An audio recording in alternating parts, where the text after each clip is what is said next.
Recording in progress. Tim do one too. This is a backup.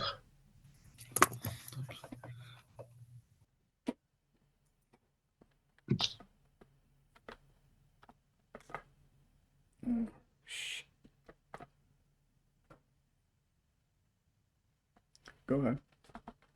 Okay, good. All right, welcome to CCS. They have a special name for us now. We're called the Understanding Tech Group, formerly known as Northwest, but Understanding Tech will work as well.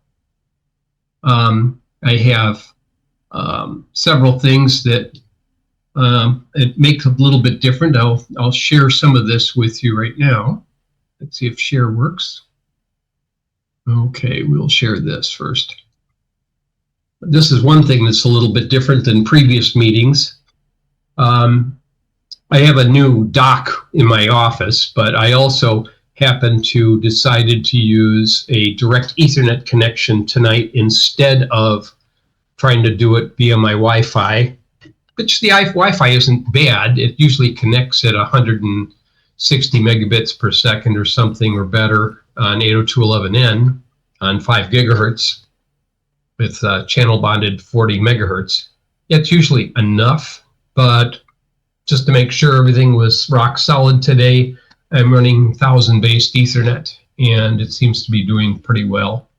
If I start getting choppy or something else, somebody let me know, but hopefully we won't see any of that kind of problem. Okay, a couple other things. I've started to see notices reminding me of the fact that Wemo is going away, and warnings. And that's part of what my presentation tonight is focused on, is how am I going to handle the Wemo devices that I have? Will they continue to function afterward? And I discovered this thing called Home Assistant, not to be confused with the Apple Home Kit, which may offer to do what I expect, to be able to control my Wemo devices without the benefit of the Wemo server. So I had left it at last meeting.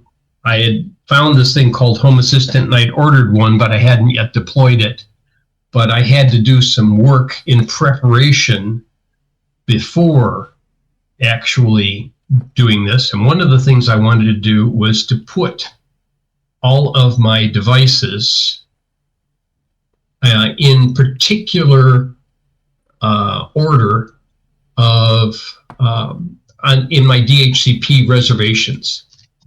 Recently, I had just switched my router to the backup router because there were some issues with my one router not wanting to respond correctly. So I had a duplicate of it, fired it up with a copy of the configuration, but I seem to have lost my DHCP reservation, so I had to redo all of that anyway.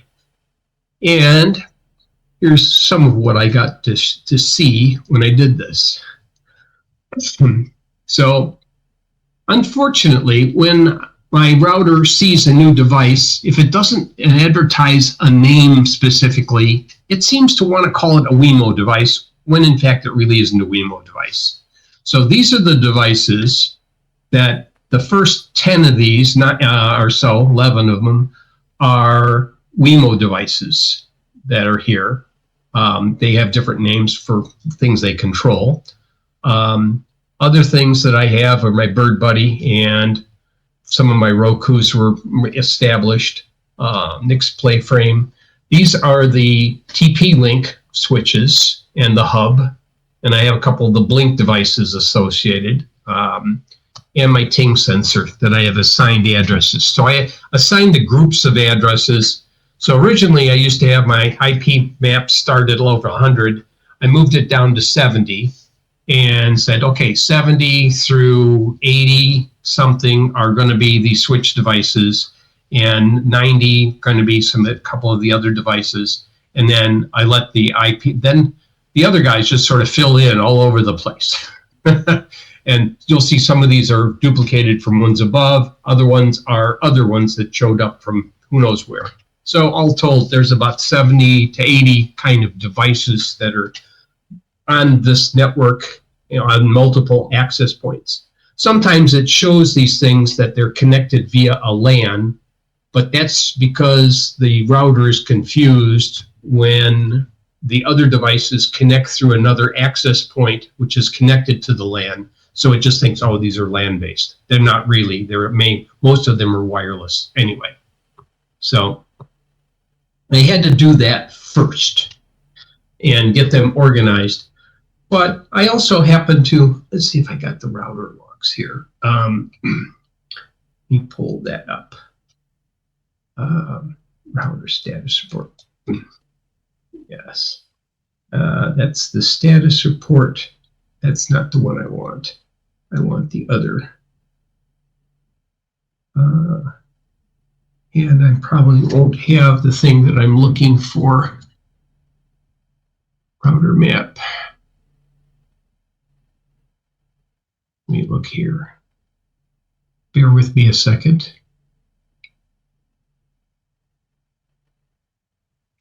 Yeah, I had some router status documents that oh, maybe I put it there just to make. Might be in the Home Assistant. And there it does. Yes, it does. Good. Okay. Let me share this.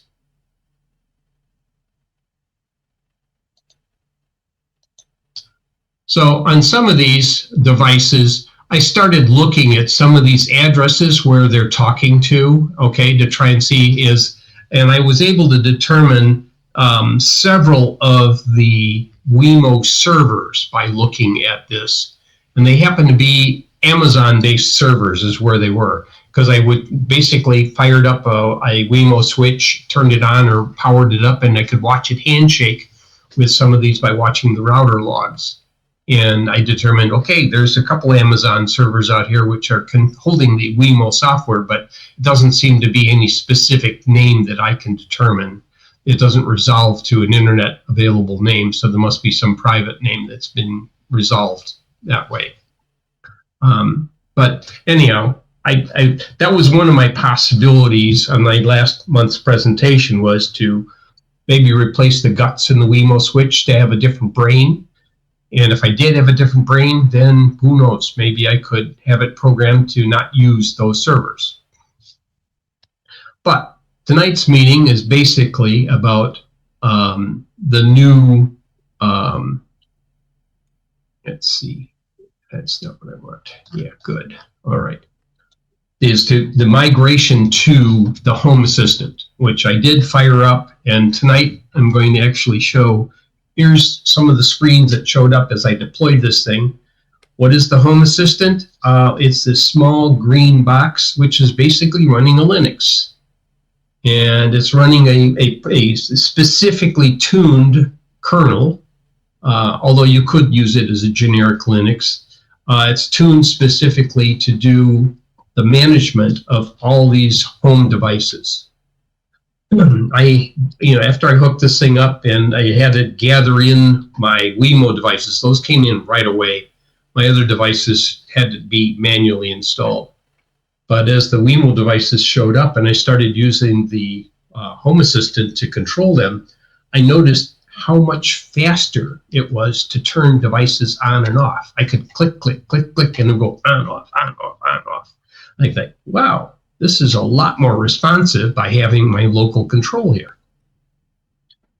In theory, what should happen is if I were to try and block those servers that Wemo is talking to, they would probably turn red. You would no longer be able to control them through Wemo logic, but you should be able to control them with local control with Home Assistant. Just putting them on a fixed IP address on my network, I could use a Python script to turn them on and off if I wish, because they do respond to an HTML command, and you could turn it on or turn it off basically with a Python script. So I had already explored that in the distant past. And that's probably one of my older presentations if you wanted to look at that. But that's the premise for tonight's presentation. But before we get really going, open forum is usually what we have. So if you have questions you wish to ask, go ahead and raise your hand, and we'll see if we can answer your question.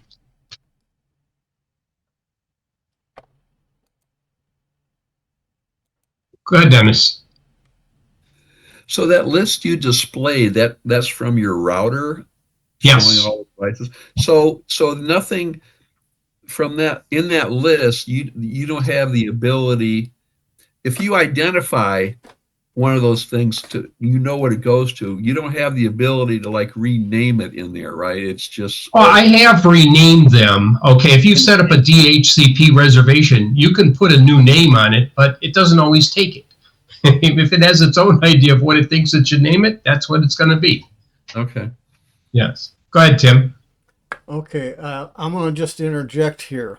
Anybody who is planning on getting any individual hardware components and or systems, don't even wait for Black Friday is what I'm hearing on the internet. I've been watching cost on some things going through the roof, and I see no end. The biggest problem is the AI data centers that are being built like crazy. They're sucking up the RAM. They are sucking up GPU discrete cards. They are also sucking up SSDs and spinning hard drives even. So bottom line, if you want something and the price is right now, I would order it now, get it, and not wait for Black Friday or Cyber Monday, because you may not see any better deal, and it might actually have a higher price. And they'll definitely have a higher price unless they're bringing in a whole shipload, or all of a sudden the tariffs dropped on that particular device. Well, Bob, did you want to feed on this? In one instance, the Radeon processor, the 9000 series, all I remember off the top of my head. Instead of using GDDR7 memory, they're still using the 6 memory because it's cheaper and more available. New cards that have to come with 7 are going to have a higher price tag. And also, too, I've heard that many of the board makers, you want a memory, you have to buy our motherboard, and we are sucking up some of that RAM as fast as we can, and you will get RAM with the motherboard. So that's going on now as well. You had your hand raised, Bob? No, actually, what I was going to ask was answered. I was going to ask how tariffs might be playing into this. Oh, I'm sure it's... and that was answered. Yeah. I'm certain that's 100% true. But the data centers don't give a damn about the cost of any of this stuff because they're going to pass it on to all their customers one way or another. So even if a GPU card would cost $5,000, so what? Yeah, so what we're really running into is a supply chain and supply and demand situation. Right. Yep. Bottom line. There's only so many of these things being made. Even China can't crank out more than a certain number. And the most up-to-date, the most bleeding edge ones, they have a harder time producing, manufacturing. Another factor is for the data centers, they want big capacity in RAM memory, SSDs, hard disks, etc. And the problem there is they're not making the smaller stuff that most of the consumer market usually gets in their devices. I was looking at flash drives, and it's amazing how big the smallest ones are now. Yes. You can fit many times the amount of a Windows installation kit onto there. Well, so tools like Ventoy and other multi-boot tools are becoming more and more useful. But there's, in the same form factor, Drew can back me up on this, is the fact that there are now what are SSDs looking like the flash drives of old that'll run on the high-speed ports of Type C or USB 4. Yeah, Thunderbolt 3 and 4. Yeah. Being among the connections. And I have considered SSDs, but I'm still using conventional hard drives because you remember those little Passport and Elements drives. The smallest ones they've got now are 6 gigabytes. Not terabytes. Terabytes. 6 terabytes.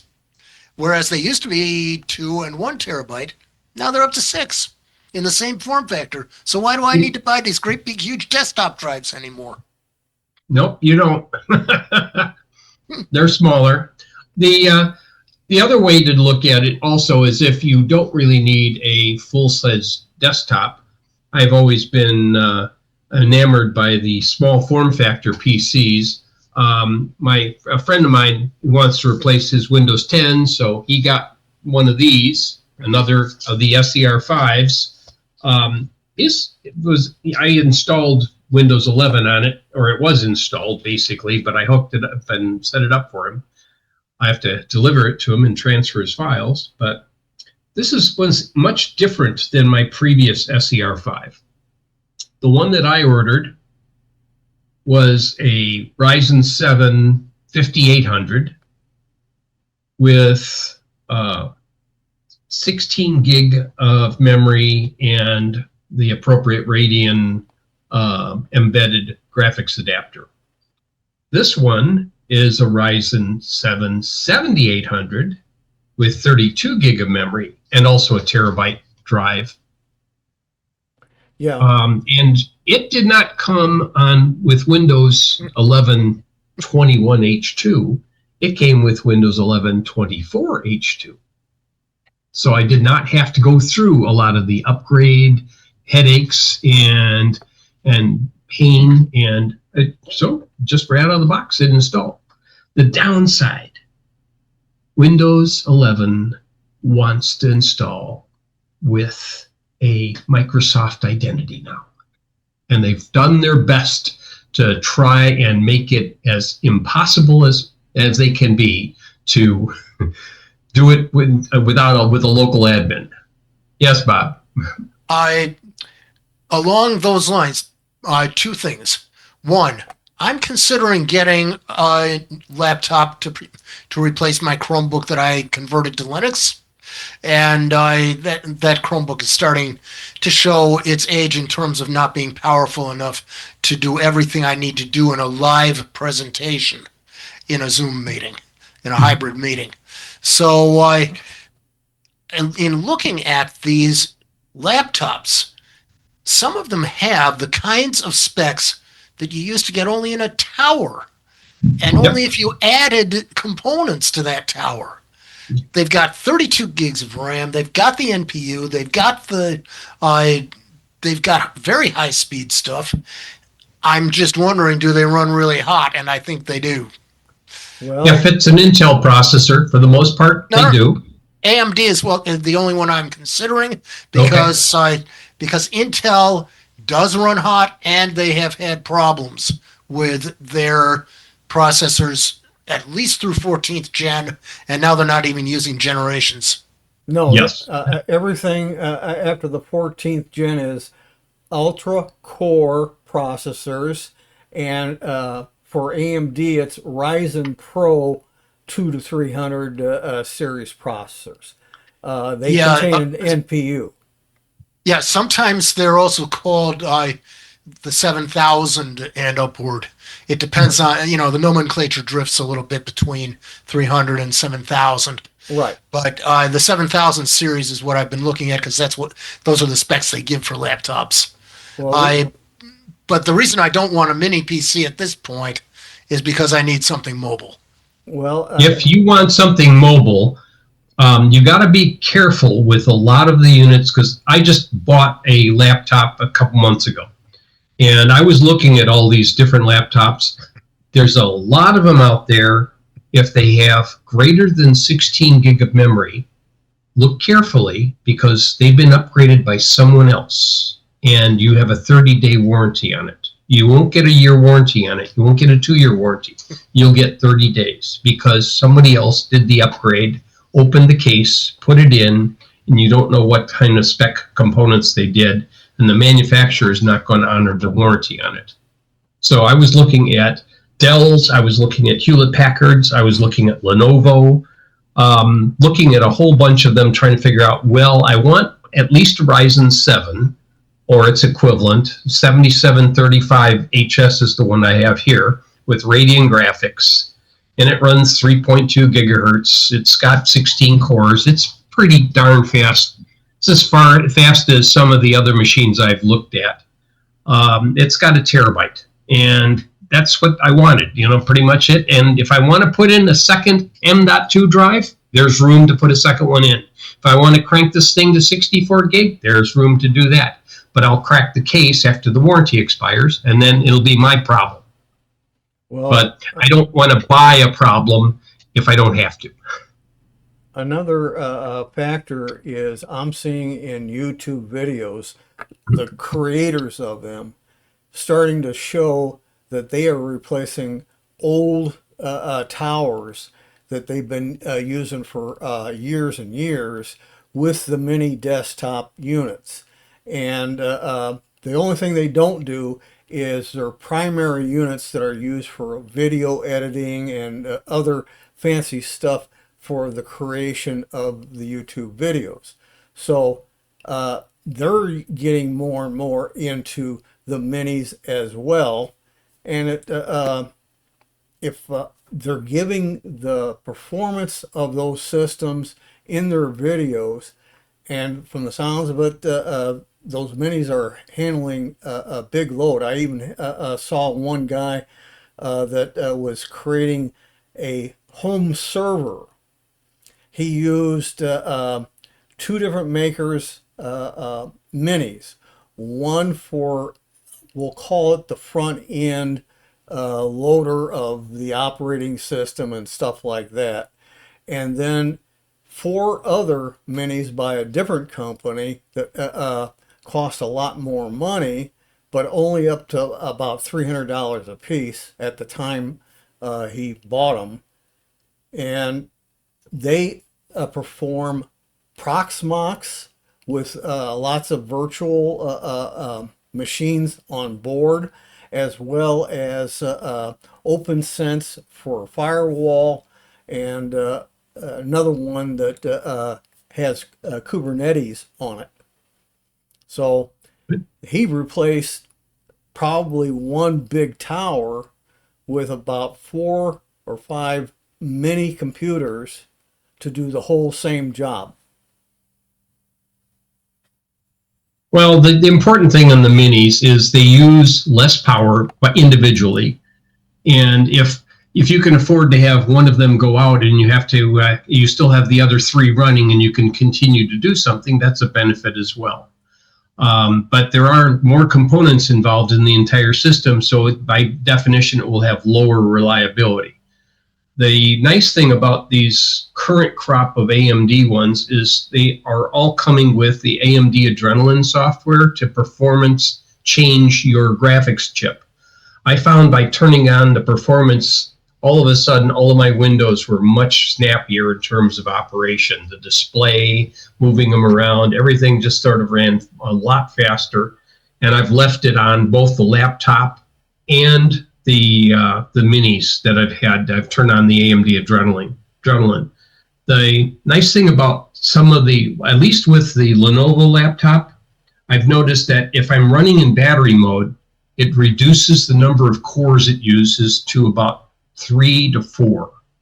So it stops using all 16 hyperthreads and it cuts way back and it saves power. So I will sit there and use it for a couple hours, and I notice my battery go down to maybe 20, goes down by 20%. So it's at 80, 83% after playing with this display going for a couple hours. So That's, I recommend the Lenovo brands. They're on sale pretty much. If you want to get a dock, they also supply some universal docks that have the Ethernet built in, but this Lenovo that I bought has an Ethernet port on it. That's something else you will see on some of the laptops, whether they have the hardwired Ethernet connection on them or not. Go ahead, Bob. Unmute. Okay. Yeah, on the laptop where you say it powers down and doesn't use all its hyperthreads and all its cores, does that laptop have what are actually called performance versus efficiency cores? This is it has the Ryzen-based processor. It's an AMD. So I don't think they make the distinction with the AMD processors like they do with the Intel. Yeah, that's what I was wondering. So these are all, they just appear to be other hyper-thread cores. So you have 8 cores, 16 thread capability. And I've seen them all light up when I've done something, like an update and a half or something, and watched it with Process Explorer or with Task Manager, like, oh, it really is doing all those things.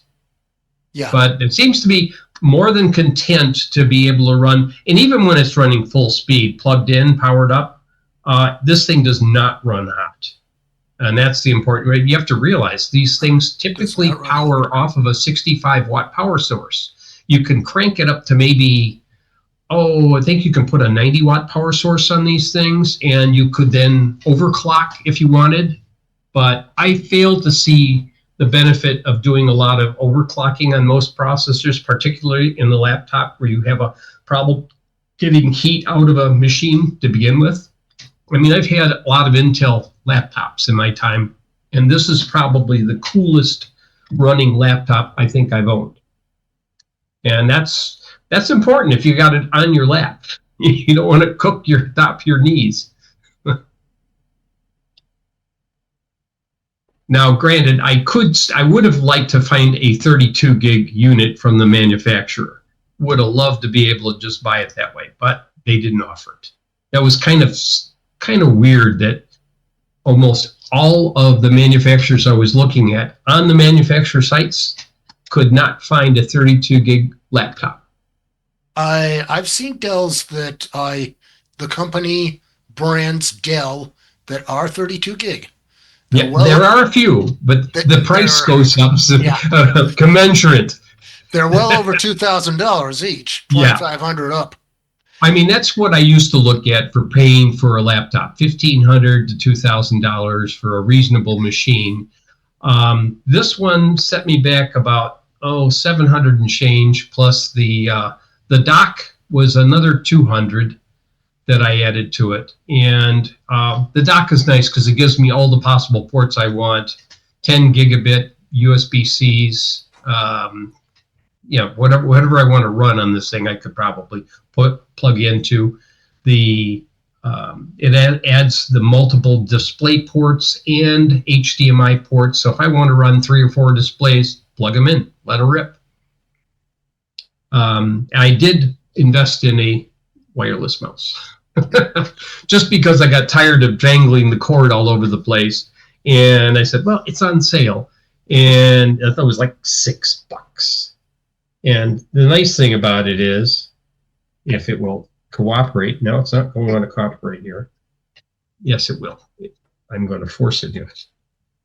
The top comes off, so you can see the full-sized AA battery that runs. Supposedly it'll run for, what do they say, 6 months on a battery? We'll see. There's not quite enough room for a second battery on top of it, though. There's just enough of a depression that, can I get another battery in there? No, not quite.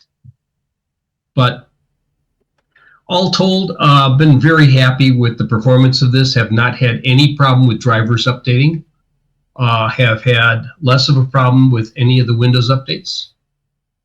I mean, they occur occasionally, and I'm not particularly happy at the times they want to do this, but I've just gone ahead and let it do the update and say, well, let's see what it's like on the other side. Seems to be fine. But not like some other devices that recently updated for me and causing me some heartache. It's bad enough with the Wemos going out of support, but I had issues that I mentioned with Blink. Some of my Blink apps have been giving me some heartburn. First, a couple months ago, they tried to update the Blink app for the Kindle Fire. And of course, this was with 47.0. It just would refuse to load on the Kindle Fire. It just, for whatever reason, it just said, failed to update, you must manually update it. And I would manually update it and it still wouldn't work. And I raised an issue with Blink support, says you should fix your stuff before you send it out. And they said, "Oh, can you manually load it?" And I said, "You know that we don't offer a manual load capability with Kindle. This is not a rootable device on my particular Kindle. It's a 12th generation, and it's very difficult. They've made sure that it's very difficult to jailbreak it. So I didn't have an opportunity." It says, give me a website to have an app and I'll download it and I'll try it, but they never provided anything. Eventually 47.1 came out and then it started working again. So the other thing that happens with Blink's updates, on the Blink Hub, they will update the Blink Hub several different versions, but every time they've done an update, one of my Blink cameras fails to come back after the update. I get an error message that says, camera health, cryptic message. It just means the camera is offline and it refuses to talk. So I've had to go outside to my doorbell, take it off of the door, take it out, unplug it, pull out one of the batteries, unscrew one of the terminals to the doorbell circuit, sit there for about 10 seconds, reconnect, plug it in, put it all back, click, and then I get my notification on my phone that says there's somebody at the front door, me. And if it's not that, I have another Blink Mini that's hooked up via, it doesn't make a difference whether it's the same hub or a second hub, but when I see when it's camera health, and then I check the last update on the hub, and the hub says, "Oh, it was updated the day or the day of or the day before." Okay, that's why it's dead.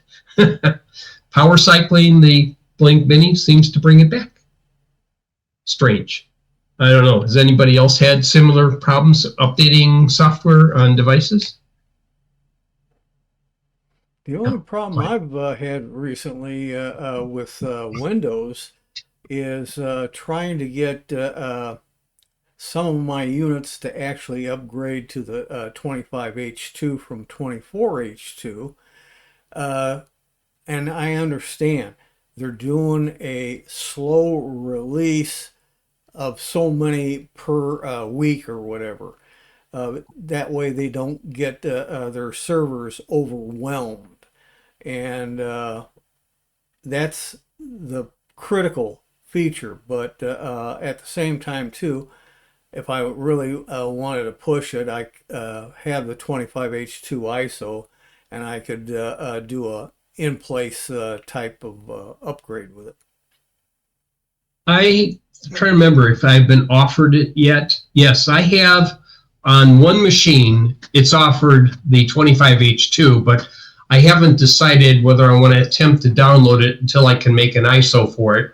And then I didn't know if I wanted to be a guinea pig right before this meeting. Actually, I have two running 25H2. That includes that my backup recording system right now is on 25H2. And on a lousy entry-level Lenovo laptop that somebody gave me that only has everything soldered in, 4 gigs of memory only, 64 gigs of eMMC type storage. It's up on 25H2 also. It'll never be able to upgrade. With only 64 gigs of eMMC? Are you running the skinny version or something? Yeah, I'm using a skinny version. I'm using okay. I'm using Tiny 11 Okay. on it. And you're correct. If you use a regular full version, I think I had originally like maybe 5 gigs of space left on the whole drive. There's no way you're going to update anything. But Yeah. I took in Tiny C and I freed up between 25 and 30 gigabytes, sucked up a little bit of that stuff there, and then I did some tuning and debloating and optimization to even the Tiny 11, and then I got about 3 to 5 gigabytes more back by doing that, because one of the things that they recommend in the Tiny 11 is after you've got it installed and updated, turn on compression for the drive, Mhm. and that shrank it by at least 3 gigs. But the question you got to ask yourself when you're using a very small amount of memory space, if it's any sort of solid state media that is basically a limited lifetime based on how many times it's been reprogrammed, you got to think, okay, if this is 64 gig, even if I've used, I personally don't want to use more than 1/4 of the drive when I have a machine I want to keep for 5 years. If I can keep my usage to 1/4 to 1/3 of the maximum amount of the drive, I won't have any problem with this thing lasting at least 5 years. We start promoting that. I looked at these laptops, and I was looking at some of them had 256 gig. I said, you got to be ridiculous. Selling a 256 machine, it's designed to fail in 3 years. You just will run out of valid spaces to write things to. And the SSD is the weak link in the chain. The rest of the hardware will be fine, but maybe when they come out with one of these, million time per cell rewrite capable devices, we won't have as much problem. Well, I did see a video, I think it was made out of the UK, where somebody picked up a thin client, which is basically to use it as a terminal. I think it had an Atom processor, if I remember right, but it only had 8 gigabytes of storage, and that was too little. So the person who had bought that had this electronics friend, and that's what the video was on. He bought an actual replacement eMMC chip. They desoldered the 8 gig and tried soldering in the bigger capacity chip, but it failed, and they don't know exactly why. But and a few of the tools I've got, but I sure as hell would not try doing what they did.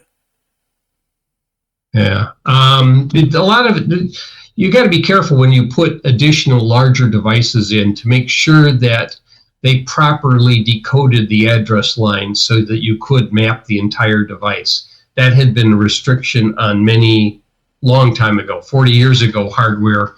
You just didn't have the number of address lines present from the motherboard or decoding to the right devices, and you suffered.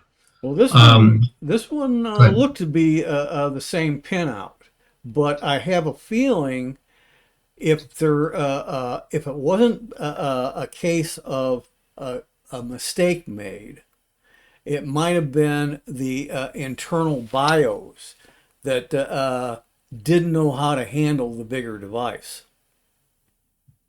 Yeah. I was also running about some other things I wanted to mention. Is anybody still using some of the older Nest devices that have fallen out of support? Because they've basically retired some of the capabilities on the Nesty first generation, second generation Nest thermostats. They'll no longer work with their apps unless you get the jailbreak broken one. Offhand, I think Sanford is one of those people, because he was wondering how many people had issues with Nest thermostats, and I'm suspecting he's got one of the Nest 1s or Nest 2 devices. I did Well, send. there, I came across. there is a project called NLE, No Longer Evil. Right. And I sent him an article on that. So that what he's going to do with it, I don't know. Well, that would make sense. A lot of the people are moving back to the Ecobees as a replacement so that they have an alternative that will still drive. I mean, I still have issues even with Home Assistant. There is an issue that I will not be able to use the cameras or control my garage door opener with the Home Assistant because Chamberlain, my Q, has blocked third-party apps. Used to be able to open your garage door with Google Assistant, but they've turned that off. So you no longer can do that. You have to use their app through their interface. But I'll see. There are ways to get around some of that and to use your own, what's the name of the group? Open Garage is another app that you can use to replace some of the stuff you do with your Chamberlain garage door opener by using these things on the contacts that open and close it. And you have a smart device, and that's the way you can control it. It's a thought. But any other questions while we are discussing these things? Anybody got a question on our current topic or wants to start a new topic? Okay, don't see any hands raised. Okay. I just want to point out that you shouldn't be doing what I just did, which is spill half a bottle of water across all my devices. You're checking to see if they're IP67? Can they be submerged for 30 minutes? Well, it takes a little time for recovery. Anyway. Yes, it does. Yes, it does. Okay, let me go ahead and start this.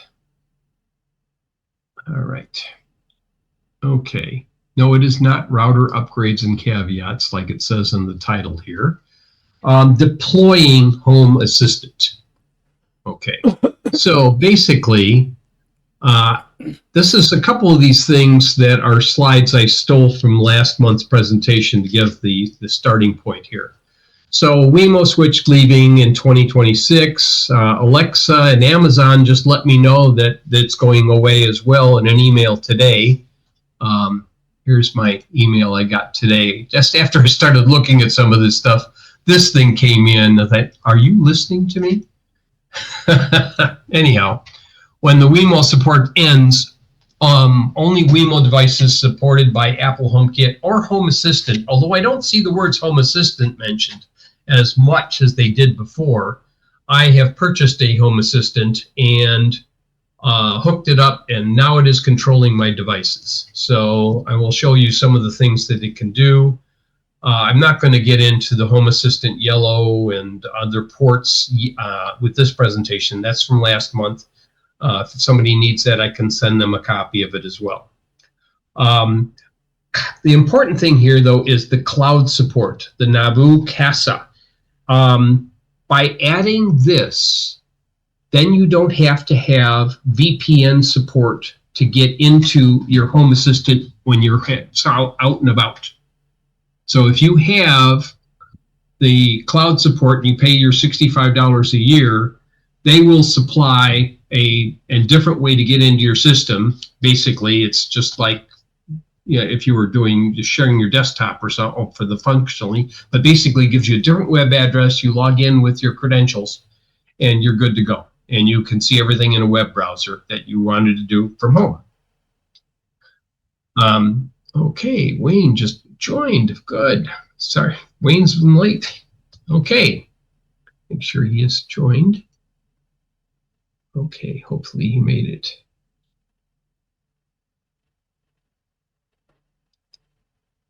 All right.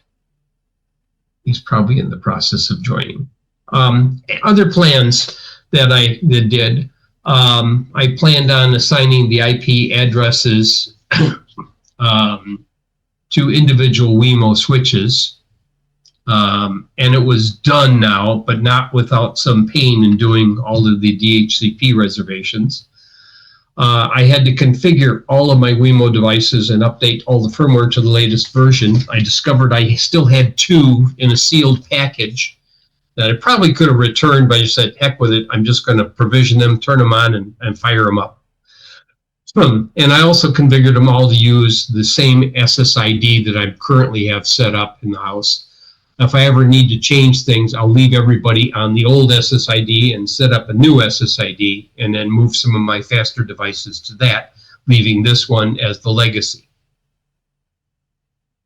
So Home Assistant Green, little square module that comes with 4 gig of memory, 32 gig of eMMC, quad core ARM, gigabit connection, a 12 volt 1 amp power supply, and an aluminum heatsink. I have not checked to see if it's melted a hole in my desk at all in the other room, but it is an oak desk, so I'm probably okay.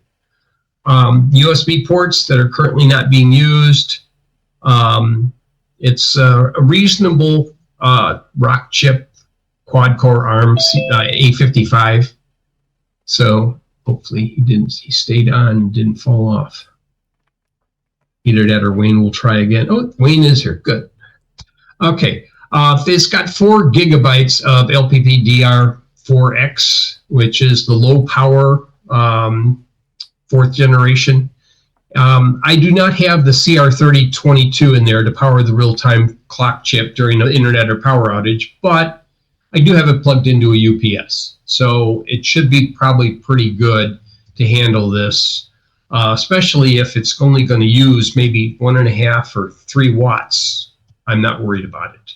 I haven't tried to measure the actual power draw by plugging it into a measuring device, but I can do that at some other time. This is a nice thing if you ever want to try something, homeassistant.io.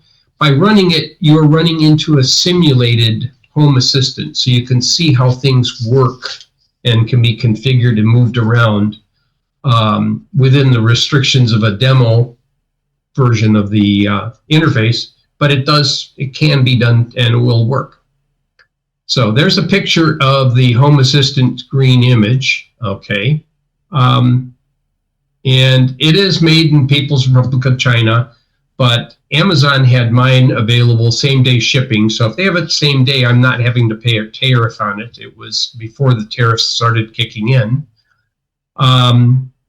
Then the version I have only has the gigabit Ethernet. And if I wanted to connect wirelessly, I'd have to use a dongle of some sort. But if I wanted to have a Bluetooth dongle or Zigbee, I could add that, and it could then talk to Zigbee and Thread devices or Z-Wave. So you have both kinds you could plug in.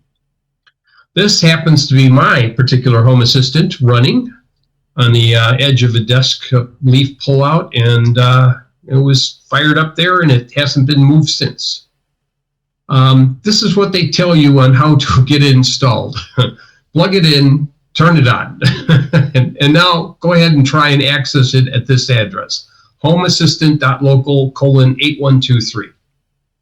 And you can download, you can get an app on Google Play, and you can get an Apple Store. I haven't tested the Apple. It also has an app in the Amazon Play Store.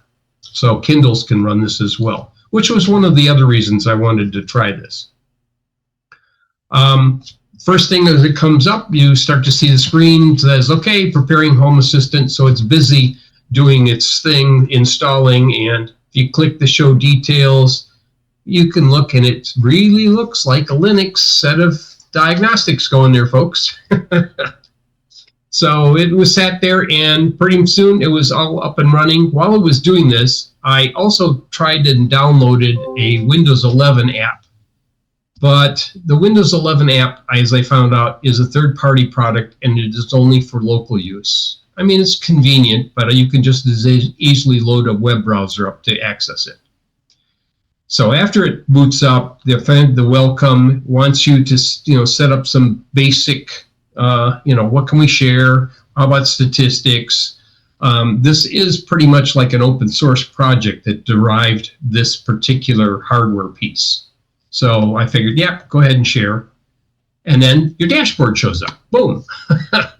And initially I didn't have the TAPO devices on here. All I had was a lot of my Wemo devices it discovered. So it showed these switches, all these switches with their particular names. And this is a launch bar. You can remove the launch bar just by clicking up here, and then it collapses it and then leaves more room for the dashboard screen.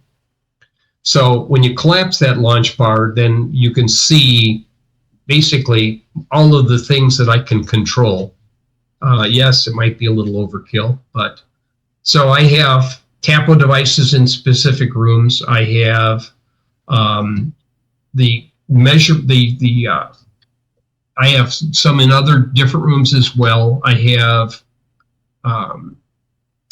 the Wemo switches are all identified as quote switches, which are considered to be energy devices. So if you say, don't show me any energy devices on my main dashboard, it will suppress those displays. It's able to show me outside temperatures based on my location. They want you to pinpoint yourself on the map, so it's usually pretty accurate. The temperature sensors were able to be added with TAPO, but the thing is you can add more devices. You just have to search to see whether they're here. So TAPO had to be individually added after I gave it the login information because it wanted to, before it could give ownership of the TAPO devices to Home Assistant, it had to confirm who I was, so it just didn't give it away. So I loaded Home Assistant app from Android. That worked fine. The Microsoft Store is a Home Assistant.local app. Again, I told you about the restrictions on it, but very much the same kind of screens. You can use browser access remotely if you already have a VPN. And then you can get right into your system from outside. Or you can subscribe to Home Assistant Cloud, which allows you to access it without a VPN, and it does it for you. So when you're trying to adding a device, you hit the plus on the first bar. Up here, there's a plus up here in the corner. That's what you use to add devices. So you get a brand, you can partially type, show you your things. You click on it and said, okay, TP link, you click on it going forward, and then it'll show you the devices and you can add them. This is after it was adding the hub. The hub found the devices, and then it found the 5 temperature measuring devices I have. Then I started looking at how many things are here. There's over 1,000 entities here that are displayed on multiple screens. This is just into the A's somewheres, and it only went to AE. And I want to make, there's probably 100 screens you'd have to go through. It helps to partially type the slip to get to the ones you want. But some of these things look like, oh, wow, I bet you if I had Zigbee, it might even interface to my electric meter. So I have to look into that to see whether or not I can interface to Zigbee and talk to the meter and get the information about current power being used in the house. That would be nice. So this is my full dashboard reduced to 67% in a Zoom window so I could show you everything on a single screen. It's an eye chart, yes. But you can see there's a lot of devices here. Now, if I remove the energy, all the switches disappear. The TAPOs still show up as they're current because they have their energy measuring devices. They're a little more than just a switch on and off. And for some reason, it wants to show the fact that I have a Google Home Assistant that's here called the family room speaker. I'm not sure what I can do when I click on it, because if you really want to interface Home Assistant to Google Home, you have to use the Nabu Cloud interface, so you have to subscribe to that in order to turn that on. But if you do subscribe, your first month is free. In the settings screen, let me go back and I'll show you where the settings screen is. In the bottom corner here, there's a gear. If you press the gear, then you get to the settings screen. And the settings screen says, here's how you access to the Home Assistant Cloud, devices and services. You can set up new automations, areas, labels, and zones. You can put things into various areas and then they'll be sort of shown on the screen in their area. In the automation, you can set up automation, scenes, scripts, and blueprints. Blueprint is a template you can use in more than one place. A scene is things that you want to do. I want to do movie night or something like that, so it dims all the lights in a given room, and now you can turn on the big screen TV or whatever. Dashboards, how you want to interact with it, other add-ons that will work with it. This is where you would get the Alexa and the... Please unlock the device to continue. Go away, Alexa. Please unlock the device to and Google. So you could add those into those type of things as well. First thing I did when I had it, it wanted to do an update. So I snapped a copy of this because I'll probably not see this screen again in the near future. And I went from 16.1 to 16.3, worked like a champ. It allowed me to do a backup even before I had hooked up the Naboo cloud. I happened to save it on my local laptop. And it wanted to save it with an encryption and like about a 20-digit security key. So they are concerned about the security of the what you're saving inside of this gzip file. I set up the cloud account, hooked it up to one of my email accounts, and they gave me a month free, and you can't even put in a credit card for the first month. You got to wait for the first month to expire before they ask you for the credit card. And they will give you the thing then for remote access. They have suppressed it here with stars so that you can't copy it. But basically using that and a web browser goes right into the Home Assistant from outside. Home Assistant Cloud, pretty good price, $6.50 a month or $65 a year. I'll go for the $65 a year because it makes sense. I'll support them for that. There's some of the documentation. They also give you up to 5 gigabytes of cloud backup. One backup was 5 megs, so it could do a lot. The normal automated backups will only keep 3 copies of it. I don't think you need much more than that. They're all being backed up in the same place in the cloud, so unless you make another backup manually and save it to a local entity, I don't see how many places you would need it. But you can go to that website and then discover all of the other cloud options that exist. In the device functions, after you click down into the device, this shows me, when I clicked into it, I could click the Belkin Wemo here, okay? This is where you would add new automations, new scenes, new scripts, other controls. You can turn it on, turn it off. If this is a version of this, I could click it on and off, and it would go ahead and change. When I clicked on the Belkin Wemo, it showed me all of my devices that were there, and I could then check the firmware, do some other things with them. But when you click this and it says System Options, it gives you this screen. System Options. You could automatically see if there's a new Wemo device and add it automatically. Enable polling for changes. Whether or not Home Assistant should talk to Belkin Wemo for state changes. If I turn this off, it's local. If I turn it on, it can interrogate the Wemo servers in the cloud. But those are going away in January. So I assume that when January comes, I go out there and turn this off and then do an update. Home Assistant looks like it can also access some of the TAPO switches and pull in some of the information and probably a nicer interface for doing some of the history.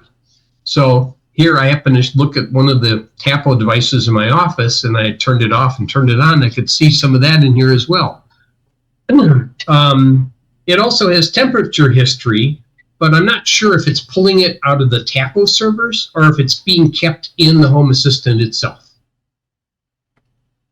Automations. I'm currently still using the Wemo automations, so they're turning their things on and off, but I will plan to turn that off and then do all of my automations inside of Home Assistant instead. The devices can be used as a trigger or used as a condition or an action themselves. So devices trigger. So if this thing changes state, it can go and tell it to do something else in an automation with another thing. So if it's like a temperature greater than a certain temperature, send an email to me, go ahead and turn on fans, and turn on the lights, something else to indicate there's some problem. I could do all that kind of stuff. There's a lot of information that you have to wade through to look for these kind of things. Scenes and scripts. So there are different definitions of what they are. I want to set all my devices to a pre-configured state, like dim all the lights, turn on the TV. Script would be the instructions to perform a task like I said here, turn off the lights, wait 5 seconds, then turn on the lamps. Like if you wanted to blink the light to indicate some sort of problem. So if you were outside and you weren't inside and all of a sudden the light starts flashing, you might know, oh, there's a problem with connectivity or something. You could set it up that way. Okay. Okay. But wait, there's more. I added my Blink devices because I thought, oh, do you support Blink? I thought, oh, it does. And one thing it does is it captures all of the snapshots from my cameras. It doesn't actually go into the camera and do a real-time, although it can enable and disable the motion control scripts.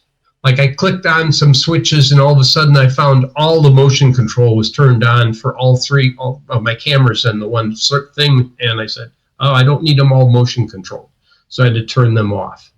But it does have the snapshots available, and I can download the snapshot, something that you can't do in the Blink app. You can't save the snapshot. It doesn't give you an option to do it unless you were to manually take a screen capture, and then that's your snapshot. So, and the downside, my Chamberlain, my Q blocks third-party apps. So the integration can only be done via a third-party app like Open Garage if you want to do that kind of stuff. And that is my presentation. Let me go ahead and send this out. Okay, let's see. I'm going to close that. All right. Okay. Sorry, Donna. I won't be able to send you this unless somebody wants to send it to them. All right, my computer. And that's what I want to send. Okay, and sending. Boom. All right. Now, let's go ahead and do this. All right.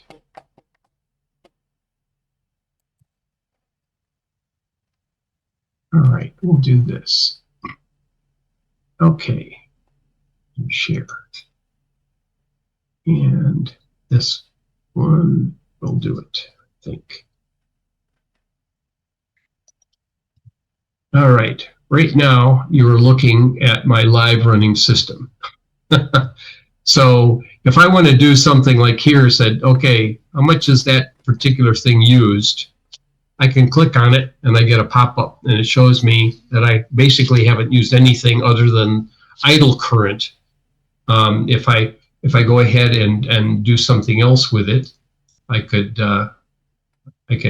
expand it. I can go there. I can click it on, and then I can click this, and it will start to show more current as it is running for any length of time. So you can see right now that fan is running at 35 watts. And my wife is wondering, why did the fan turn on in the family room? But you see how fast that responded when I just clicked on it, turned off? If I go ahead and ask my favorite home assistant in the other room to turn on that fan or turn it off, it takes a little bit of time to recognize what I said, but also to invoke it through the Wemo and or the TAPO interfaces. This is a TAPO switch. At the same time, I have, this is a Wemo switch. And usually when I say turn on the family room, it turns both of these on. So this gets turned on and this gets turned on. And we have to then say turn off the fan, and then it turns off the fan. But that's one of the things that home assistants can sometimes get confused on, is it can get confused easily on the terminology of what you call your devices. If I wanted to look at the temperature, it'll show me my temperature cycles. So here's how many times my furnace has run today. Each one of these spikes is when the furnace ran, and in between is when it's been resting. So you get a rough idea how much energy you're spending just by looking at the temperatures in various rooms. And so far it's been relatively stable. If you wanted to look at the cameras, you go to media, click on the cameras, and now you can see some of these devices as well. I don't know if it'll do a real-time thing. It just has a snapshot. It's not going to. This isn't real time, unfortunately, and I'm not sure what I have to do to get it to do real time on it yet. And it's not in the basement either. Yes, this is the basement. This one happens to be on the front porch. This is the front porch, and this is office. But like I said, I'm still experimenting with it. History can show you, let's see if you're putting in new devices, but if you want to look at activity, you can see everything that's happened that it's been doing. So this is its history log of all of the stuff. It can tell me when my phone got plugged into charge, because it's a device as well. And like I said, all the things, basement turned on. I have the light turned on so I can look and see if there's anybody in the traps downstairs. It's kind of convenient. Map just basically shows you where I am on a map, but it uses that to help determine your temperature and other things that are being displayed. It says it's cloudy. It is 49 degrees outside. So it's an interesting machine. And again, if I want to use this remotely, I have a different address here that I use for remote access, and I'll get the same screen there. So, any questions? Yes, go ahead, Dennis. So you created the categories of office and master and living room. Yes. Put it into these categories, and you put everything into these categories. Okay. Well, you can add say device to an area. Those are considered areas. So you can click and say add this device to this area. So I added my tapo switches, which it will let me move. It didn't want to do the Wemos. I haven't figured that one out yet. It just calls them all switches. But at some point in time, I will probably figure out a way to get them into the right place. Yeah, you had a question, Wayne? Yeah, I'm sorry I was late getting to it. How is this Home Assistant hooked up to your system? It is hooked up via Ethernet. It's a little square box. Let me go back to this real quick. I'll do a quick share and go back to my display here. Let's go back to this and go back to... That's what it looks like. Okay. Okay, it has a 12-volt wall wart that plugs in here. It has an Ethernet connection that plugs in here. This one is not wireless. And that's what it actually looks like running. Okay, and the Ethernet hooks up to your router then? Yeah, it does have plates. It's plugged in on a 15-foot cord into one of my switches. And it automatically learned up everything, figured out everything all by its own lonesome. I didn't have to configure any network configuration or anything on it. Figured it all out itself. So it's out on your network and you access it with a, how do you access it from your laptop or your computer? Just with the web browser, okay. Well, okay. Yeah, so I just use the web browser. Okay. And sorry about this. And let's go back to... Where's my web? There it is, right there. So basically, I just go to here. If I just go to Home Assistant .local :8123, then boom, I'm in. Okay. And you can log out if you want, and then to force it to log in again, you can do that. I would have to change my thing right there, and then it would change it. Not sure what the notifications. Login attempt. Oh, see, so if you log in with the wrong address, it even will show those. It's designed to be a logger. Okay, it basically is keeping track of all your devices and logging, and I think, oh, that's a great idea. And where did you buy this? I got it on Amazon, and it was, I think it was $160 or something like that. They had them in stock. I bought it, and they delivered it the same day. Wow. So if you try and get a Home Assistant Green and they have it in stock, you get it now, you're not going to be paying the tariff. Eventually, if they don't have to get more from other places, they're going to have to charge more for it, I'm sure. But it depends on what the current tariff is with China when they order these things. So they'll wait until it goes to zero, order it, and then sit on them. And when it goes higher, then they can charge more. So you But- can Go ahead. so you can access this through any of your computers and your cell phone as well, or no? Through my cell phone and through my Kindle. Okay. Yeah. Or any computer you wanted to add on to it. Any computer that you wanted to log in with. There's an app on Kindle that lets me do that. Oh, here, you can't see it when I'm doing this. Let's do this. Stop share. There's the app on Kindle, Mm-hmm. and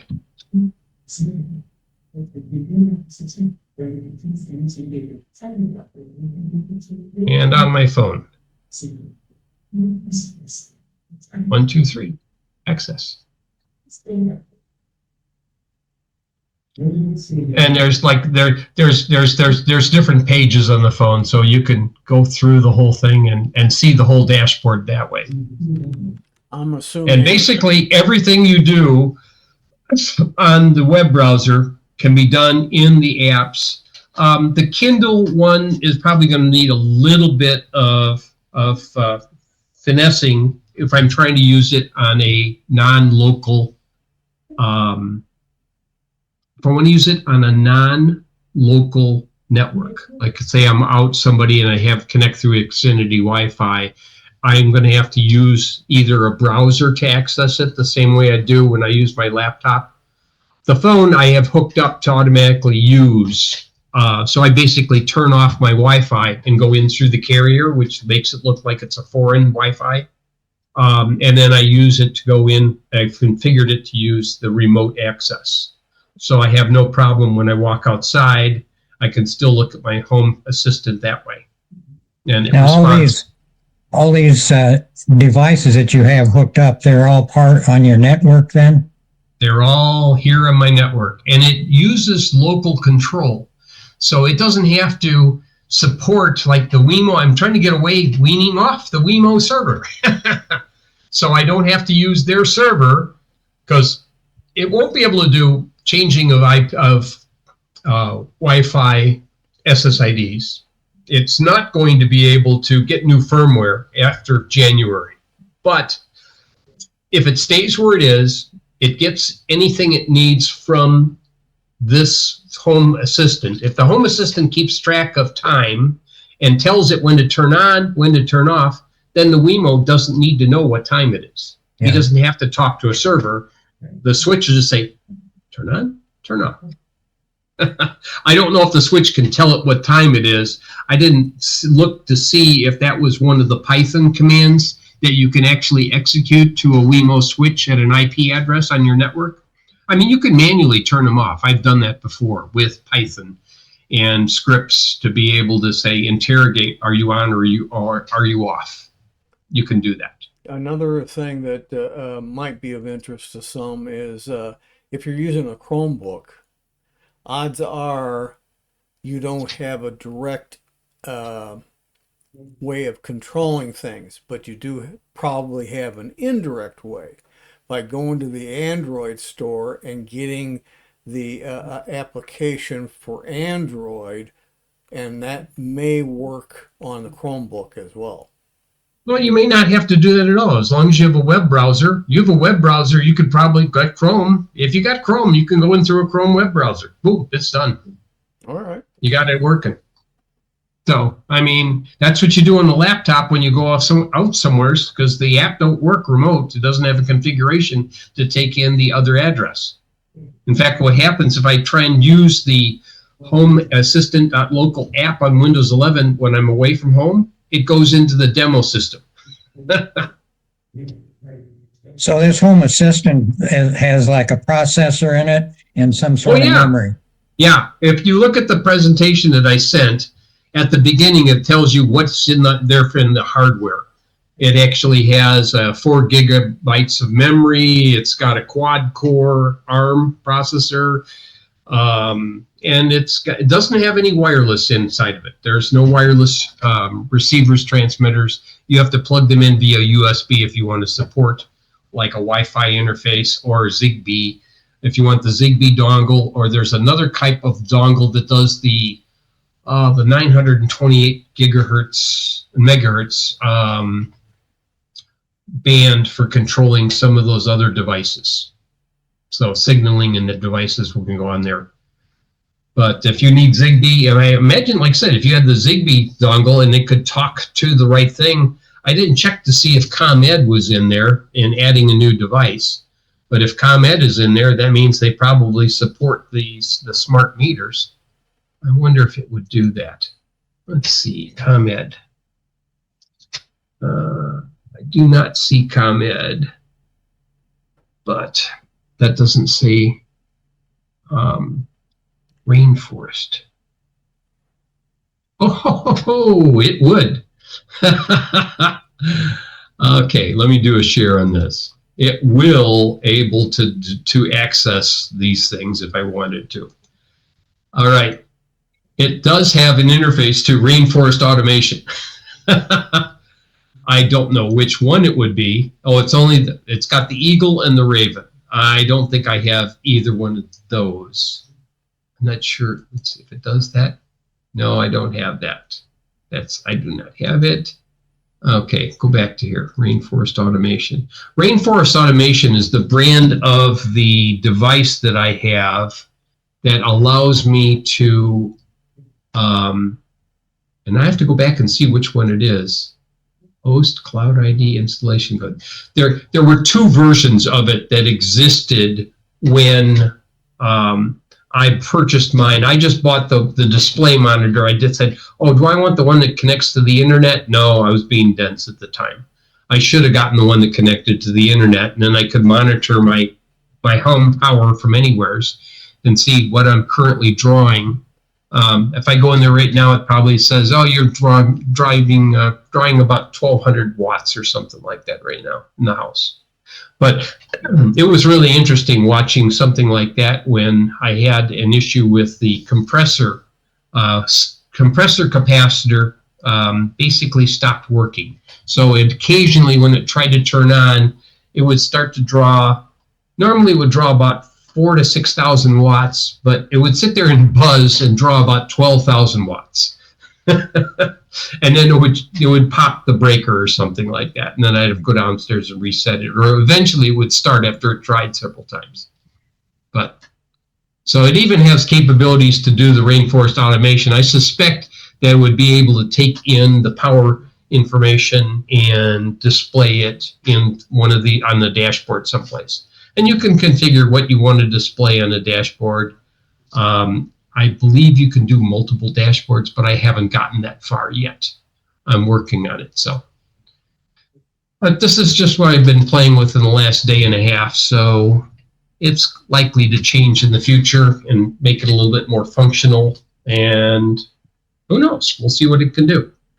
It's a way of getting around the fact that they have decided to decommit from their server support of Wemo. So they sort of pushed me into this area to go and do this in the first place. And to access your ComEd rate of use and all, that's some sort of a device that you can buy from ComEd or what? They had suggested years ago you go to a thing called Rainforest Automation and buy one of these 2 devices And once you have it, you would call up ComEd with the information so that they would allow it to connect via Zigbee to your meter. Okay. And it happens to connect on Zigbee channel 12, which happens to be right in the middle of channel 6 Wi-Fi. So it can interfere with your 2.4 gigahertz stuff because the Zigbee channels are 22 channels in the place we got 11 channels, and they have the same problem with interference. If you're actually interested in doing that kind of thing, I used to do wireless RF captures and did this for a living. And I would notice that on channel 6, I would see some of these strange 3,000 byte packet. And I said, it can't be a 3,000 byte packet. The maximum packet size is 1536. How can it be a 3,000 byte packet? It's because it was a different signaling. It was Zigbee, and the Wi-Fi didn't understand what it was, and it recognized it as a lower speed, very large packet because it was sitting there on the channel for such a long time. But it interfered with some of the things I was trying to do, so I had to try and avoid that. I'd have to use channels 1 and 11, and then 6 I'd have to be farther away from the meter so it didn't interfere as much.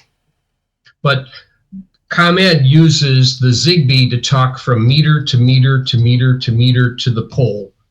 And so it actually is sent all the way through everybody else's meters until it can get to one of those things on top of a pole that looks like a can, and then it's transmitted somewhere else to ComEd over a longer, like VHF, and it gets transmitted over. And the reason that your billing is limited to 30-minute intervals and how much you used for the whole 30-minute interval is the bandwidth of that system. When it has to send all the packets, the worst case is 30 minutes that it takes to deliver the packet from my meter to the ComEd station. So as long as they get it done in 30 minutes, fine. Otherwise, it lost the billing operation, and then we'd have to say, oh, there's an outage. And if your power fails, you'll notice if you go into your history in ComEd, and you can go to your ComEd account and get your green button data. If you want to know how much power you're using, it's there. It's every 30 minutes. It's captured how many kilowatts you've been using for that 30-minute period. So Well, you can the download meter, yeah, the meter actually does it for 30 minutes anyway. That's Yes. why they store it in the actual meter. Right, but the reason they do 30-minute intervals is because of the bandwidth of the system. They can't do it any faster than that without redesigning the system. And the Nicor is a different way of doing it. Nicor does 900 megahertz, but they drive a truck around, and the truck goes and interrogates each meter as it drives by, pulls the information, and now it's got your billing again. They don't have to send somebody out to read your meter. But different ways of doing it. And it's got the Nicor's got a 10-year battery in it, so it doesn't connect up to any electricity. ComEd, they sort of can tap the power from what they're using. They don't have to worry about running on a battery. Yeah. Yes. Any other questions? I see a hand raised. No. So it's an interesting way of doing things with this kind of automation. It seems to be pretty robust. It is an open source project. So if you wanted to look at the open source, you can have a peek at it if you wish. It's on GitHub, I believe. So you could go ahead and look at it. If you wanted to install and use your own hardware for a home assistant, you could use an old PC. You could use a Raspberry Pi. You could use other things as well. I just decided to put it all in one box because I like the idea of a low power unit only drawing between 1.5 and 3 watts. You can't get a Raspberry Pi to cook down that low normally. So I figured they've already done their power savings here. This thing will sit on a UPS and hardly bug the UPS in terms of the power requirements. So, yes. Anyhow, that was my presentation, and If you guys got suggestions for other presentations, you can go ahead and or email me, and I can look and see what we might do. I already mentioned to Tim that he can use my time slot next month for his Linux SIG on that Thursday, because usually they run into issues. But welcome to it, because normally I don't hold a meeting in December. I'll send a reminder out just in case. But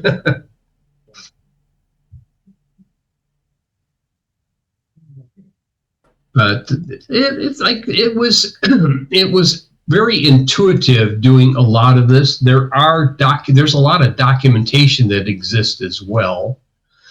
Let me show you some of the other things that are here since I have extra time. All right. So let's go back over to, where's my other, oh, never mind. So they have a lot of behind the scenes controls here. You have all of the current entity states that you can interrogate. Yeah.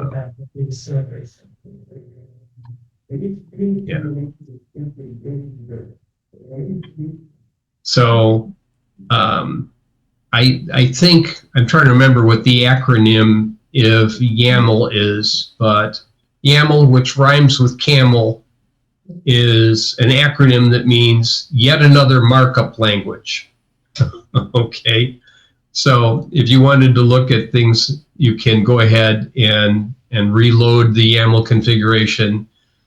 You can look at the states if you wish.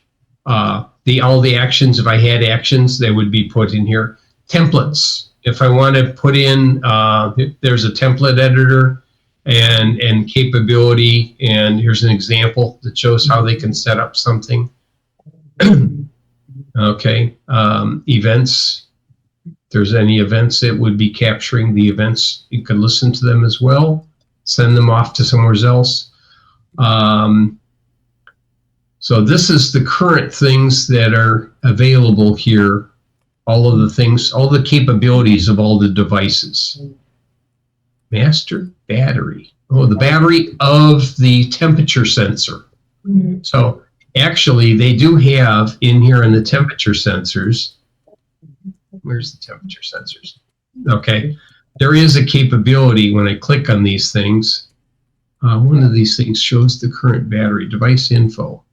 So it shows me this, it shows the battery is still at 100%. This is where I was showing you on the device info, some of the things you can look at. It says what firmware is loaded on it. I don't even think TAPA would show me some of this unless I went into several deeper screens. How its signal is being received by the hub. Let's say the living room. Let's see, where's the temperature sensor? In the family room temperature. Go into that one, that's its temperature. If I go into its device info, I can see that its signal level is also 3 for family room. If I go into master, where's master hiding?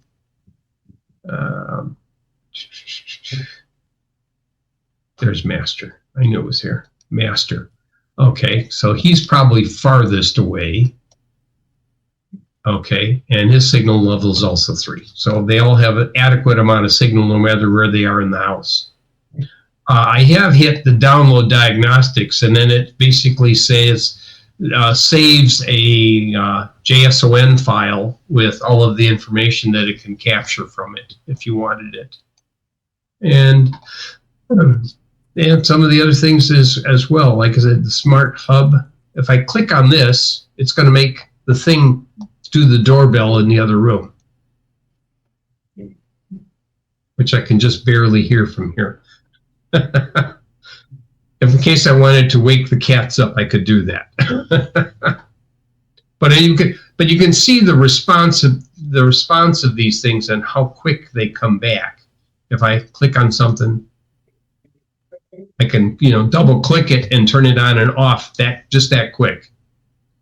Same thing here. There's a fan that just turned on across the room from me. But very fast response. I'm very pleased with the ability of this thing to turn these things on and off as fast as they do. If I did the same thing through my Tapo app on my phone, it would take considerably longer to do that same thing. Okay. Okay, it finally loaded Tapo. I'm going to turn the Tapo on, and it turns on the fan finally. Turn it off, and it turns off the fan.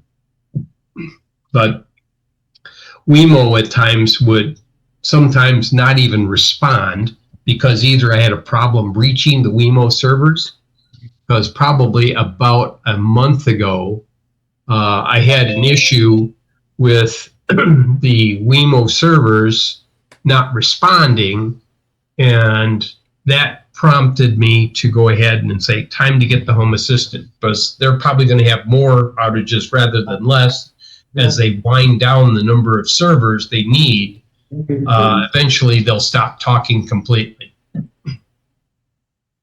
And if you wanted to play with the local, let's see, I can log out of this one. Okay, and I can log out of that one. Let's go back to my presentation and see if I can do this demo. Wow. All right. That's not the one I want. That's, oh yes, okay, here. Let's do a new share and do a new share here and share to this. Okay. That is the one right there. Good. So this happens to have the the demo version. It happens to launch my, I think it tried to launch my app, or maybe it came in through Edge. I'm not sure which. Yes. Okay, that must be Edge. Yes. So I clicked on it and it launched this. This is a demo system. Anybody can run this. Go to this address, this demo, that homeassistant.io, and you can go ahead and do things like adjust dimmers. So if you had a dimmer, it could do those kinds of things. And spotlights. Screen, Ed. Don't see anything on this black. Oh, I'm sorry. Do you see anything at all? No, black screen. Oh, sorry. Let me see if I can figure out why it's not wanting to share it. I was seeing the entire screen. It was looking Yeah, I fine saw to it. me. Okay, all right, okay. So Microsoft Edge. Let's try this again. Share. Well, Now here. it's It's there. there. It is. You can see it, Yes. Dennis? Now I see it. Okay, all right. So click on the bar lamp on. Okay, okay. So I'm doing something on a demo system somewhere, so they're gonna. This is, they had some nice ideas here that gave me some other thoughts when I first saw the demo. You can close the blinds or open the blinds. You want to talk about automation and freaking out the cat. Yeah. This can keep track of your EV and how much charging it's done if it can communicate to it. Okay. I get that on my Tesla. Yeah. You got it on your Tesla, but you don't have it with the control that can turn the fan on next to you, do you? No. Well, I don't have a Tesla. I got a Tesla charger in the garage. Ah, And okay. I Well, if access you it- can interface to it, this thing And can I display access it. from my phone. Yeah. Well, It tells me basically, a how much- lot of these things I could do my own control, but I had a different app for each one of these things. I have a Tapo app for my phone that won't run on the Kindle. But now I can run the Home Assistant app on the Kindle, and I can do the things that the Tapo app used to let me do only on my phone.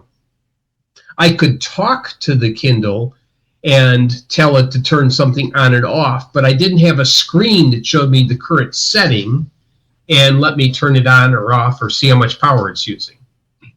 Did not have that capability. I couldn't see the temperature. I could ask it what the temperature of the family room was, but I couldn't see it. And I thought that was kind of an oversight. Here's an Amazon company, TP-Link, is in bed with Amazon to be able to support it with the assistant, but they don't have the app running in their store. Like, why don't you have an app that runs your store? That was very depressing to me. But the Wemo app still runs on Kindle. So I was between a rock and a hard place. Do I move all of my stuff to a thing where I can't control it on the Kindle? So I said, let's try and put something else in between here and see what it is. Now you'll notice this demo doesn't happen to be here. Okay? The fact that it's displaying the temperature in Celsius should be a hint. The people that do the Home Assistant software are in the Netherlands. Okay, so if you contact the cloud people, you're basically making a contract with them, and they're in the Netherlands. I hope they don't charge extra for tariffs for things that don't have to go back and forth across the border. That one says the fridge is closed? Interesting. Yeah, well, I haven't tried to see if it'll interface to my fridge, but I bet you it will interface to my fridge if I want to. Because my fridge is Wi-Fi. Does that mean that all these Wemo devices, they're no longer selling them, or they're selling them at a big discount now, or Well, if you're buying them at a discount, you're figuring out a way to hack them or do something else with them. I mean, electronically, it is a like a TTL level switch that can be switched on and off by something the size of a Raspberry Pi Zero. Okay, so there's enough of a power source in the Wemo, and I have in my previous presentation showed or had a YouTube video of how to break into your Wemo device and find the board and pull the board out and everything else. It is glued together. You have to take screw out and then take the glue off the edges and pop the thing open. But you end up with the circuit board that has the plug and also the socket with a relay in that section. And then there's a little compute board that interfaces to it, which is a small ARM-based processor running a chip that has been obsolete for about 8 years. It's got 4 gig of memory on it, I think. It's got some flash on it as well. Like I said, in my previous, I can pull that up. Hold on a second. If you have the time, Edward, of course you have the time. Let's get rid of Edge. Let's go ahead and bring up Open. I don't want that. I want desktop. Thank you. Home Assistant. Open. All right. This is the one that I had last month. Yes. Okay. So basically, this was all of the stuff you could do. Where's the one that I had? I had one that it could break down. This was on an older device.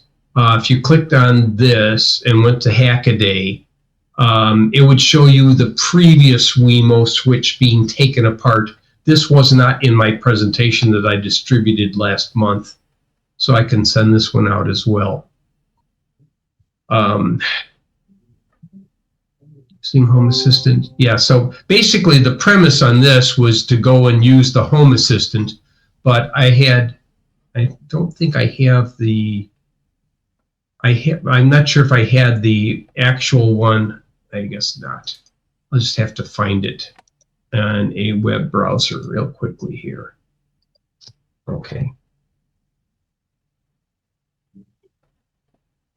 Wemo switch.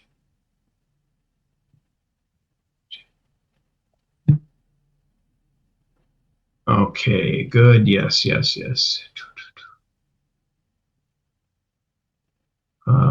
Controller replacement. Yes, yes. Research papers. Oh, here was another one. No, that's the thing. Hacking Wemo Mini hardware. Okay.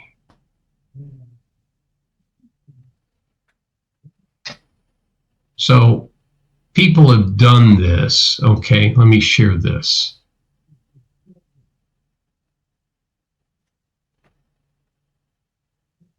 There are a number of articles out there. Here's one right here, Hacking the Wemo Mini Hardware. There's one here that guts a Belkin Wemo. Basically opens up, this is reject all, good. This is the older style, but it shows you some of the stuff that's inside. Here's a little Arduino board hooked up to the thing with the rectifier. There's a rectifier there, and there's a switch, and there's a relay on the other side that controls some of this stuff. That's one. Okay, let's go back. There was a Open a Wemo. I'm trying to remember if I can find this. That if you look smart, you can look around, you can find the way to open up the Wemo Mini. And this, I think there may be a link on one of these with the YouTube article. But I had found a YouTube where it showed the guy actually trying to open it, and got so far in opening it to the point where he basically destroyed it while he was opening it. But you could see the hardware. I don't have it plugged in right now, but I have the FCC pictures of the Wemo insides. And they describe the chipsets, and you can see the number of the chipset on there. And the problem is the existing microprocessor was obsoleted in 2018. So you could still buy stuff that, I mean, there are equivalent boards that will work. One of the ones that was here was this in the gutting. He basically describes in here using a replacement one. I'm trying to see if it had the replacement chip that he mentioned. Here's another one, an Atmega 328. But again, those are Arduino's replacements that he put in there, not a Raspberry Pi. I sort of said, well, maybe you could get a Raspberry Pi 0M in there, but it would be a tight fit in the current Wemo box. Okay, so, and I don't think I got any of those on here right now. Let's see if I got anything. Hold on, go to here. Wemo support ending. Is this the one I want? Yes, okay. Different art. Okay, you can see this. This is from July. Okay, so here was the thing when they first started talking about ending and the obsoleted devices. I had the F7C 063. Where was it?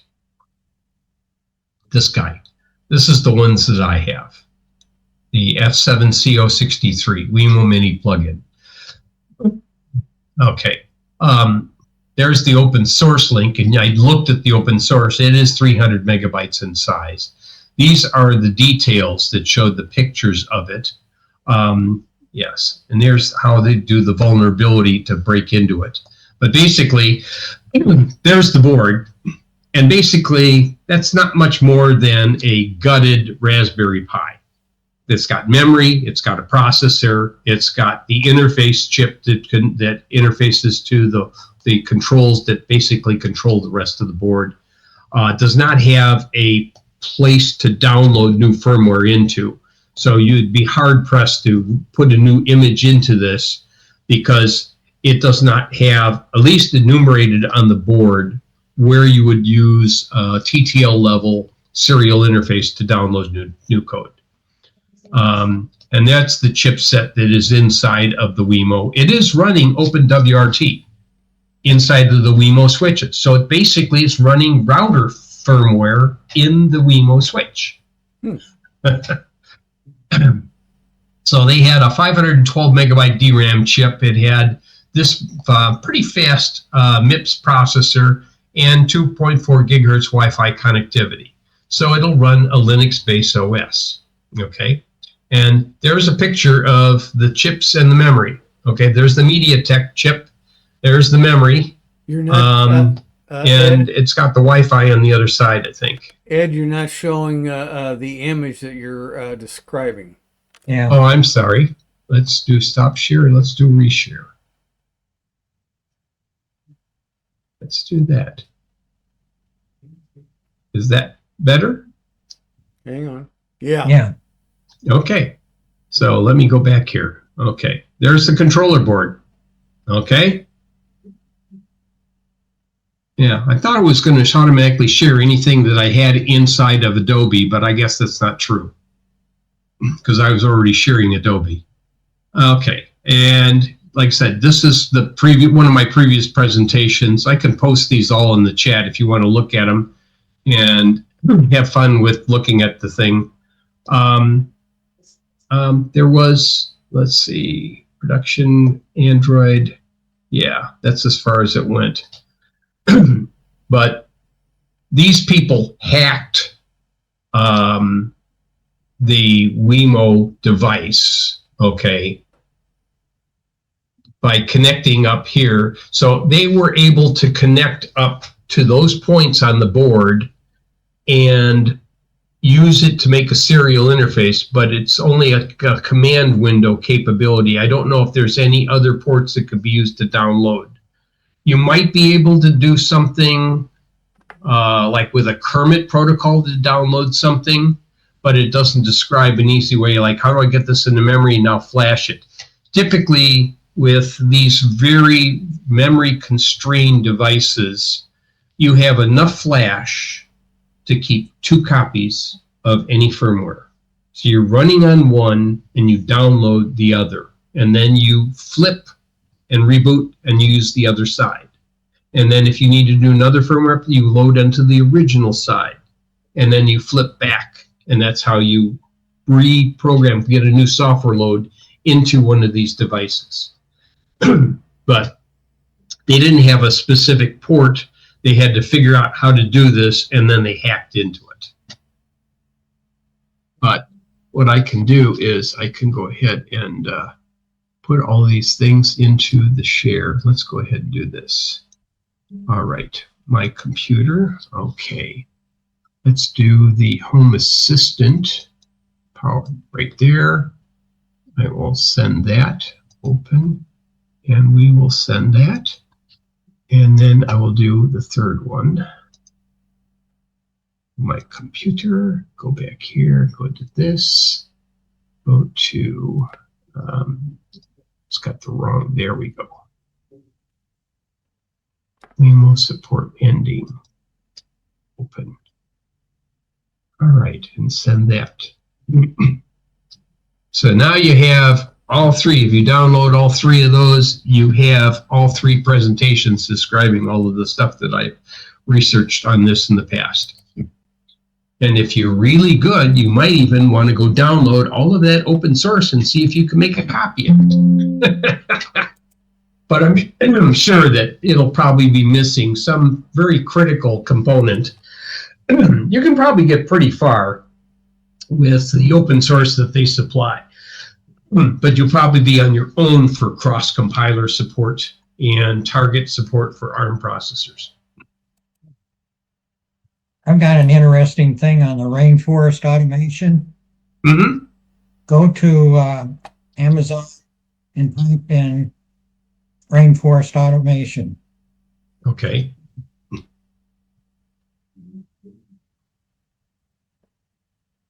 Okay, hold on here. It's not tight. It's putting it where I want.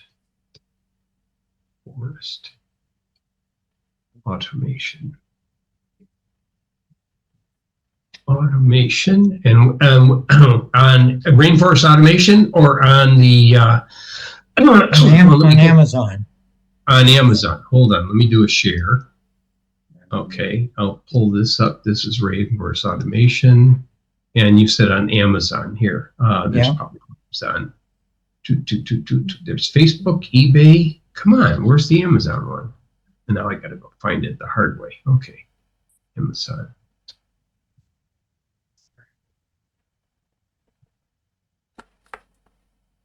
Yes. The AI for energy management. Yes. I don't think that's the one I wanted. This is the company right here. Rainforest, this one right here, AWS Marketplace? Or are you No, looking this is for? on Amazon. It's Yeah, this zero cost. It's available instantly on your connected Alexa device. Please unlock the device to continue. You would have to say that word. When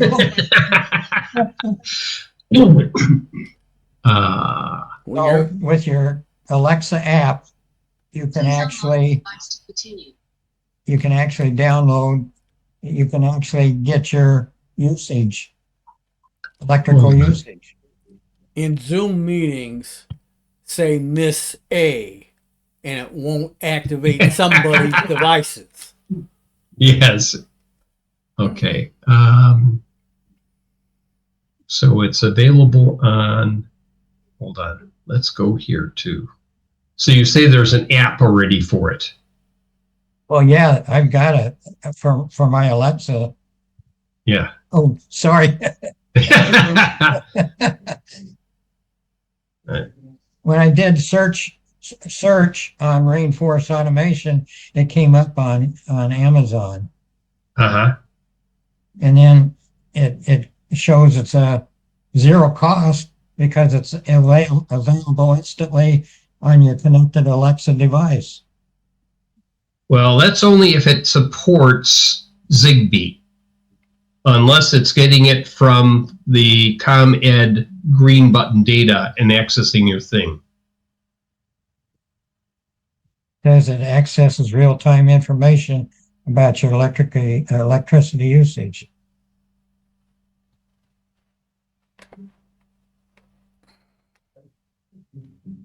Usage. Real time.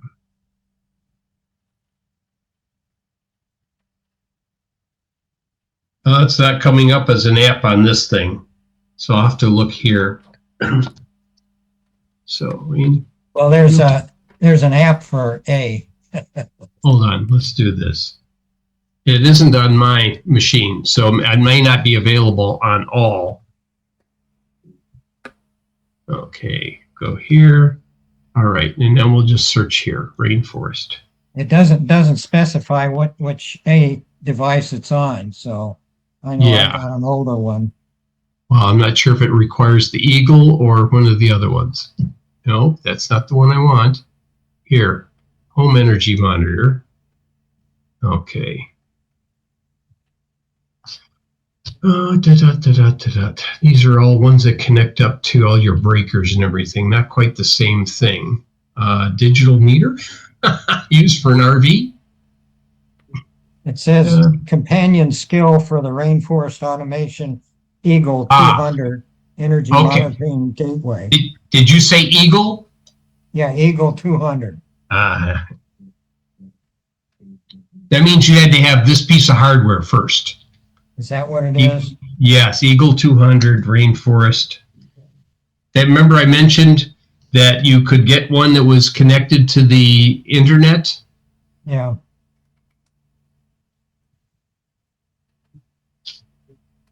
Come on, Eagle. Let's just do Eagle first. All right, that's rainforest, not forest. That's autocorrect. That's what does it to you. All right, Eagle. All right. Not the same one, not the same one. Let's go back to my original thing here.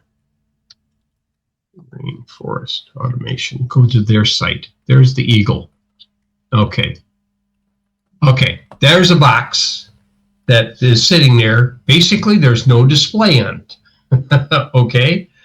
And basically it Zigbee to one side and Wi-Fi to the other. And then you basically use a web browser or one of your favorite assistants or their app, the Energy View app, Are to we be able supposed to to do be that. seeing this?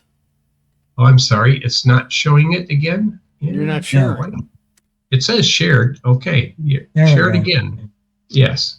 So this is Rainforest Automation right here, okay?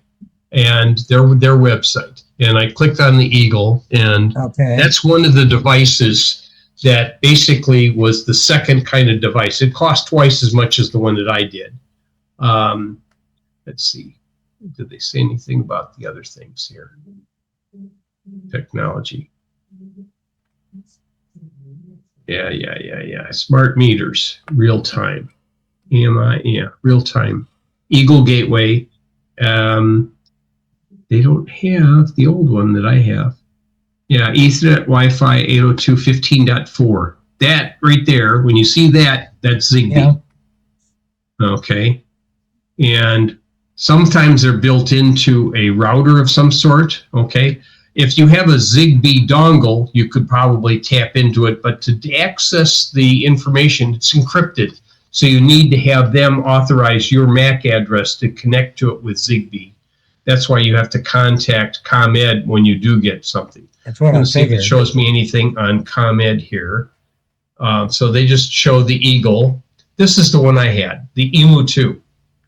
Technically, I can wire this thing up to another device because it's got a mini USB connection on the side where it gets its power from.